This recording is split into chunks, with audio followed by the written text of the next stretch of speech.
Hi everybody. A few months ago Evolution Power Tools sent me this chop saw.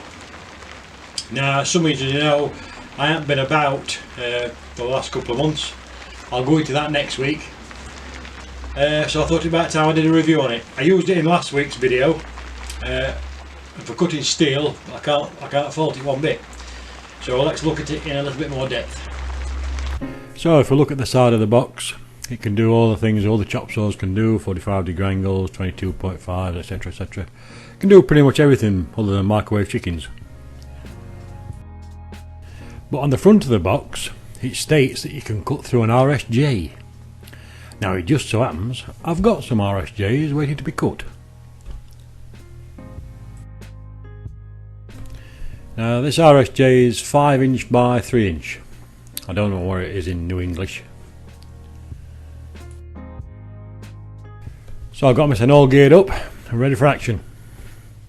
I had a little pray to myself before I started. Sorry about the wind noise, but I wanted to film it as is.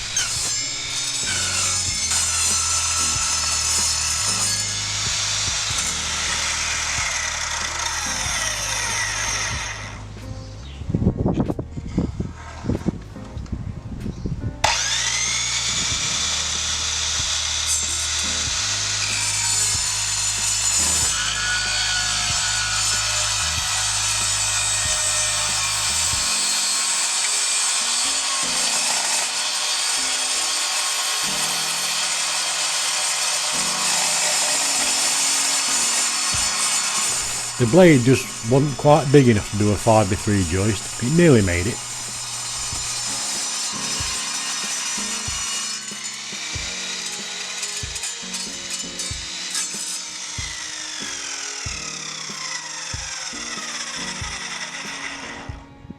I've got to say, when I first got this saw out of the box in last week's video, it felt a bit cheesy.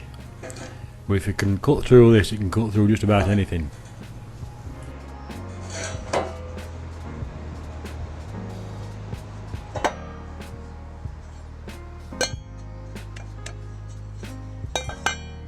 So then I tried it on some thick wall steel tubing.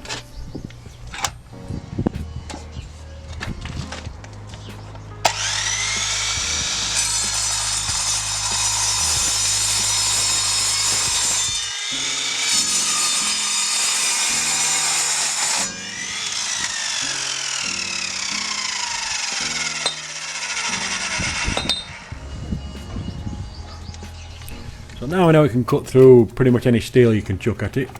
Thought I'd take it in the workshop and have a play about. So this is your clamp for clamping your workpiece down. It's a little bit cheesy, but it does the job.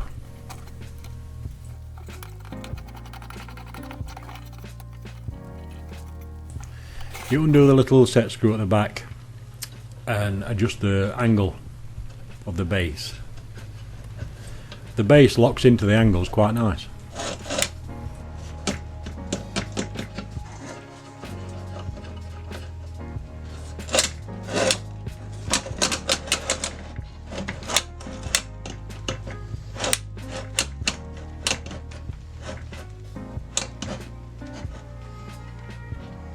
And for me, this little set screw does let the tool down a little bit. It could do with being a lot more substantial. It's the same with the blade guard. It could do with having a bigger handle in it so your fingers aren't as close to the blade. I know you're not supposed to use it like this, but we all do. And I'm really impressed with this blade.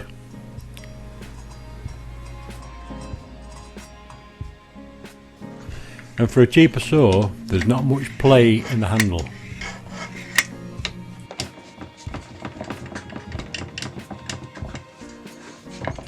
Now for the 45-degree tilt, the handle on the back is a lot more substantial than the other one.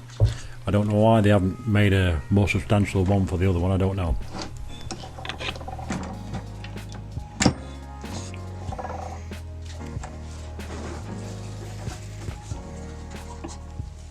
So after cutting a load of steel, I thought I'd see if it was still sharp enough to give us a decent edge on a piece of wood.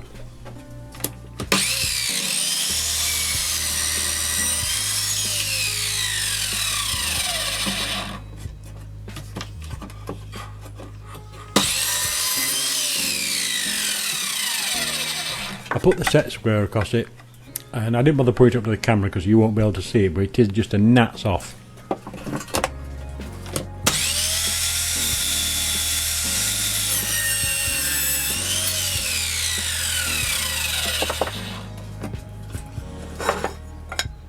But on this piece of 3x2 it's near enough perfect.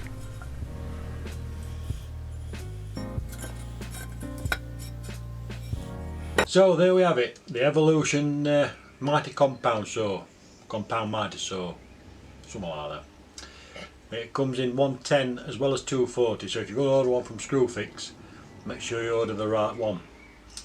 I've made that mistake myself with a grinder in the past. Would I buy one for cutting steel? Yeah. For the price in Screwfix, which I think is $59.95, you could pay that for a decent blade. So basically they're giving you the tool for nothing. Value for money is definitely there. If you want complete accuracy, as with all these mitre saws, chop saws, whatever you want to call them, you've got to go higher end. You're not going to get complete accuracy with a cheap tool. My chop saw that I've had for 2 or 3 years now, I think I paid about 120 for that.